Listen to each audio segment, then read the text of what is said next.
HBO 劇集《最後生還者》第二季第二集星期一上線，香港觀眾可以喺串流平台 Max 獨家收睇。今集播出之後，可以話係引起全球劇集迷及機迷熱烈討論。以下就包括劇透內容。呢集正正就係主角喬爾被殺嘅一集。今集根據遊戲保留喬爾被艾比以高爾夫球桿殘忍殺害嘅情節，而艾莉更加要親眼睇住呢個畫面，更以感染者襲擊作為背景，進一步突顯喬爾嘅犧牲。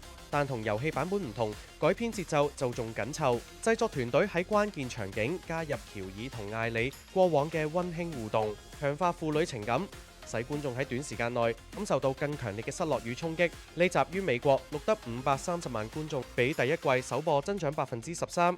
而呢集於爛番茄上面更加獲超高分95%。導演克雷格馬津指喬爾嘅死亡唔只係震撼橋段，更係貫穿全季嘅情感支柱。而貝哲羅帕斯卡就指呢場戲就似係同與角色正式道別。劇情之後發展會係點樣呢？艾莉點樣展開復仇呢？